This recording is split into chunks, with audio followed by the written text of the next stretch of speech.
به نام خداوند بخشنده مهربان.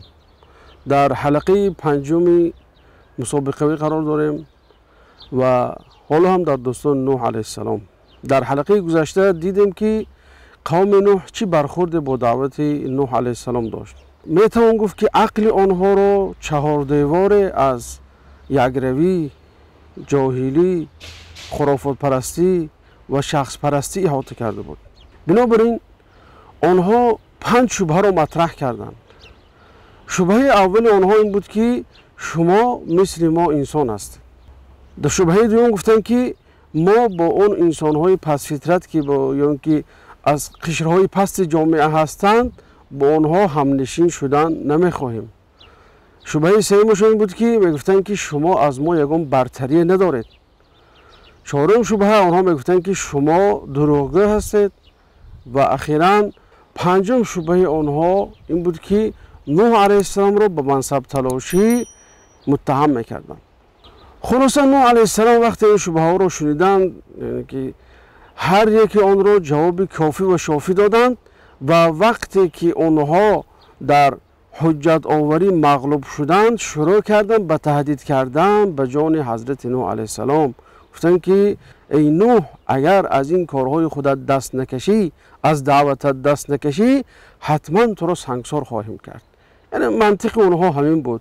عقل اونها، مغز اونها که شخ شده بود، مثل سنگ بود، همیشه در ذهنشون سنگ بود و میخواستن این پیامبر خدا را سنگ باران کنند.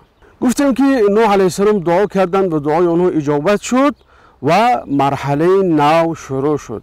مرحله اول این است که الله تعالی نوح علیه السلام را به ساختن کشتی ترغیب کرد و گفت واصنع الفلک باعیننا و وحینا، یعنی ای نوح کشتی را بساز در حفاظت ما، یعنی ما تو رو حفظ خواهیم کرد. کشتی بزرگی که تو خواهی ساخت آن رو ما حفاظت میکنیم از اون که کسی باید آن را ویران کند یا اون که آن را سوزاند و جمله و وحینا و به تعلیمات و آموزش ما، یعنی ما تو رو می آموزیم و فرشته های الله تعالی می آمد و نوح علیه السلام را تعلیم میداد. مرحله دوم وقتی که نوح علیه السلام شروع کردند به ساختن کشتی، اون قوم، اون همون که نخبگان قوم و اریستوکرات ها می آمدند نوح علیه السلام رو مسخره میکردند. نوح بعد پیغمبری دوریدگری شد، بعد پیغمبری دوریدگر شدی، یا اینکه می آمدند میگفتن که تو چی میسازی؟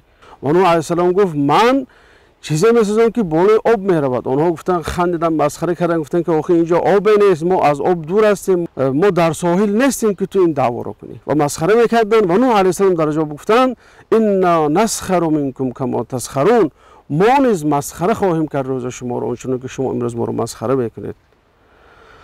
و مرحله سوم دوستان عزیز این آمدن عذاب است.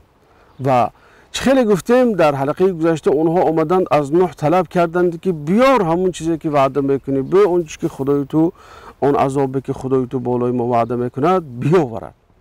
اون بیچاره نمیدونستند، این اریستوکرات های اون الیت ها نمیدونستند که این چالش آنها روز آنها رو سیاه خواهد کرد و آنها رو عبرت عالمیان خواهد کرد در طول قرنها. یعنی که الله تعالی چنان قدرت دارد که همه چیز لشکر اوست. الله تعالی میتواند که با مور و ملخ انسانیت نابود کند یا زمین نابود کند. الله تعالی میتواند که با گرما یا سرما نابود کند. الله تعالی میتواند که باید زمین لرزه نابود کند و این چیز را اونها درک کردن نمیتونستند.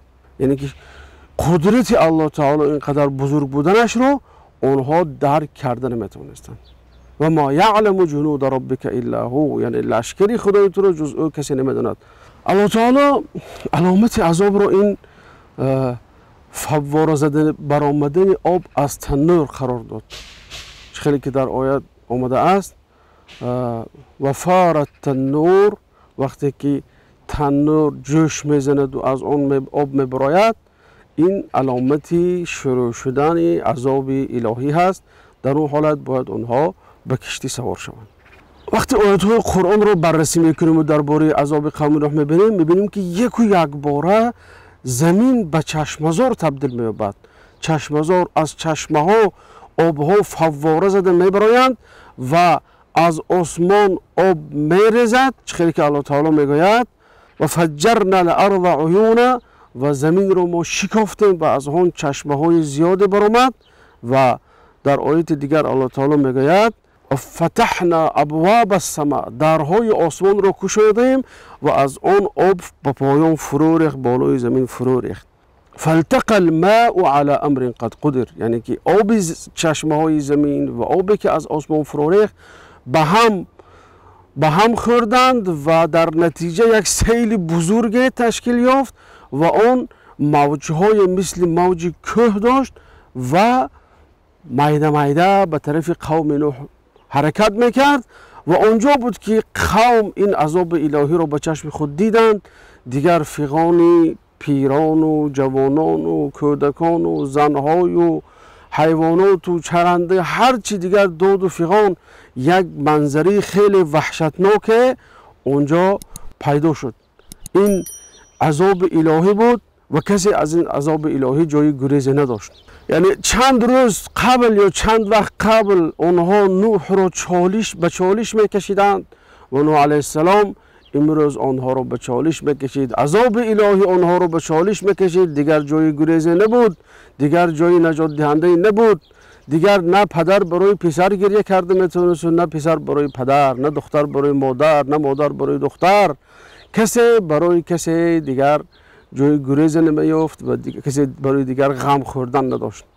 اینجا بود که نوح علیه السلام دید که یکی از پسرانش در نزدیکی او قرار دارد و موج آمده ایستاده است، موج مثل کوه دارد حمله میکند. نوح علیه السلام گفت که پسر جان بیا همراه ما، بیا سوار شو، همراه کافر نشو. یعنی که اینجا مهر پدری، عطوفت پدری به حرکت در آمد. یعنی که به یک نمود گویم که حال زار و یک دل ریش میگفت پسر جان بیا با ما سوار شو. اما جوان باشد، این جوان عاق، اونه که پدری خودش رو عاق کرد، عاق پدر شد، میگفت که به یک غرور جوانی گفت من بالای کوه میروم، بالای کوه آب نمیرود، اونجا من نجات خودم رو مییابم.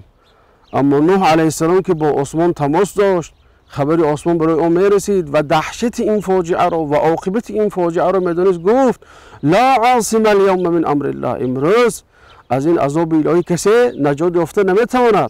یک بار یک موج مثل کوه آمد و پسر او را فرو برد. خلاصه این حالت چند زمان دوام کرد و پس از آن همه جا را آرامی گرفت. دیگر صدای انسان نبود، صدای حیوان نبود، صدای چیزی نبود. الله تعالی به زمین و آسمان امر کرد تا اینکه دیگر از فرو ریختن آب و برآوردن آب دست کشند. چخیلی که در آیات آمده است یا ارض بلعی ماءکی و یا سماء اقلعی، ای زمین آب خودت رو فرو بر و ای آسمان از فرو ریختن باز است. یعنی این فرمان خدای زمین و آسمان است که همه چیز در اطاعت او هستند و برای او تسبیح میگویند. بعد این برادر عزیز وقتی که همه جا آرام شد، نوح علیه السلام رو دیگر داغ فرزند آروم نمیگذاشت. داغ فرزند دل و جگر ریش پدر را آروم نمیگذاشت و نوح علیه السلام گفتند که پروردگارا، فرزند من از خانواده من است، وعده تو وعده حق است. یعنی که اینجا الله تعالی وعده کرده بود که اهل نوح را نجات و خلاصی میبخشد از این طوفان. و وقتی که نوح علیه السلام این چیز رو از خداوند پرسید، الله تعالی یعنی که در حال جواب از آسمان آمد و الله تعالی گفت یا نوح، ای نوح، انه لیس من اهلک، وی از اهل تو نیست و از خانواده تو نیست. انه عمل غیر صالح، وی عمل غیر صالح است، وی عمل غیر نیک است. بعد الله تعالی به یک لحن نکوهش گفت آنچه که به آن علم نداری از من مپرس، من تو را اندرز میدهم که مبادا از جمله جاهلان نباش. وقتی که نوح علیه السلام این جوابی که به نکوهش بسیارتر مانندی داشت شنید، در حال از خدای تعالی پوزش طلب کرد، گفت همانا به تو پناه میطلبم از آن که از تو چیزی خواهم که من علم آن را ندارم و اگر مرا نبخشی و به من رحم نکنی از جمله زیانکاران خواهم بود. خلاصه برادر عزیز، این یک جزء یا اینکه یک گوشه از حیات نوح علیه السلام است. بنابراین به یک چند درسی از این قصه اکتفا میکنیم. درس اول این عاقبت ظلم است. الله تعالی درباره قوم نوح وقتی نقل میکند در قرآن میگوید که وقیل بعدا للقوم الظالمین و گفته شد، یعنی که از طرف الله تعالی ندا شد دور باد، زوال باد به قوم ظالم، نابودی باد بر قوم ظالم. در جای دیگر گفت فاخذهم الطوفان و هم ظالمون، طوفان آنها را فرو برد در حالی که آنها ظالم و ستمکاران بودند. و در جای دیگر الله تعالی گفت و ما کان ربک لیهلک القری بظلم و اهلها مصلحون. قرطبی در تفسیر این آیت میگه که فقط کافر بودن یا مشرک بودن این سبب عذاب نیست، بلکه وقتی کفر میشود و بالی کفر ظلم باز زم میشود، در اون حالت الله تعالی اون قوم به عذاب گرفتار میکنه. چه که قوم شعیب به غیر از شرک باز از ترازو میزدن، قوم لوط به غیر از باز این کفر خودشون بالاش با لواطتگری میکردن، همه خیلی عذاب بالی اونها فرامد. درس دوم این الله تعالی دیرگیری سختگیر است. 950 سال نوح علیه السلام دعوت کرد، بالی قوم عذاب نفرماد، فقط بعد از 950 سال کفر و عصیان و یگربی و خرافات پرستی و شخصیت پرستی بالای اونها عذاب خدا حلال شد. درس سوم این است که برادر عزیز بین خدا و بین بنده نسب نیست. یعنی اینا میتونیم در قصه نوح با همراه فرزندش ببینیم که گرچه که فرزند از کمر نوح بود لیکن به سبب آنکه به نوح علیه السلام ایمان نآورد از جمله غرق شدگان شد. و وقتی که نوح علیه السلام از الله تعالی پرسید، الله تعالی نوح علیه السلام رو نکوهش کرد، گفت خاندان تو تنها آنهایی هستند که همراه تو هستند و به تو ایمان آوردند. اینجا میبینیم که در صدد همین درس سوم گفته میشود که الله تعالی گفت ان هذه امتکم امه واحده، یعنی این امت شما امت یگانه هست و من خدای خود شما هستم و ما را عبادت کنید میگوید الله تعالی. یعنی این معلوم میشود که آنانی که به نوح ایمان آوردن، آنانی که به ابراهیم ایمان آوردن، آنانی که به موسی و هارون و زکریا و یحیی و عیسی ایمان آوردن، همه اونها از امت اسلامی بودند، آنانی که در حقیقت ایمان آوردن. و این سلسله هست که تا حال دوام دارد و امت اسلامی یعنی که آخران سلسله همین امتی یگانه هست. درس چهارم و اخیر دوستان عزیز این است که الله تعالی برای 12 نفر یا اینکه برای 40 نفر یا برای 82 نفر یا 80 چند نفر یعنی که قاعده یعنی که روش طبیعت رو دیگر کرد. برای آنها شده زمین رو زیر و زبر کرد. برای آنها شده برای فقط دعای آنها رو قبول کرد. چه خیلی در دعای حضرت نوح علیه السلام میگه که گفت که من مغلوب شدم ما رو کمک کن ای خدا ما از تو نصرت میخواهم. فقط همین دعای نوح علیه السلام کافی بود که الله تعالی طبیعت را زیر تسخیر نوح علیه السلام دارد، زیر تسخیر نوح و یاران نوح دارد. یعنی الله تعالی برای 12 نفر یا اینکه برای 40 نفر یا اینکه برای 80 نفر میلیون ها انسان را نابود کرد، طبیعت را زیر و زبر کرد و انسانیت تمدنش را از نو سازاند. و با این الله تعالی گوشزد میکند که اهل ایمان چقدر قیمت بزرگی در نزد الله تعالی دارند که برای آنها الله تعالی همه چی را مسخر خواهد کرد مادامی که آنها در راه الله تعالی مستقیم باشند، در راه خودشان راست باشند. الله تعالی بعد آن گفت در آخر قصه، در آخر داستان قصه نوح علیه السلام الله تعالی میگوید سلام علی نوح، سلام درود بر نوح باد. نوح در دنیا به نام نیک ماند. سلام علی نوح فی العالمین، بین عالمیان نوح نام نیک دارد. انا کذالک نجزی المحسنین، ما همین طور انسان های محسن را پاداش خواهیم داد. و با همین حلقه ما به آخر میرسد. تا حلقه آینده قصه های جالب از ابراهیم علیه السلام خواهیم شنید. خداوند یار و مددگار شما بود و السلام علیکم و رحمت الله.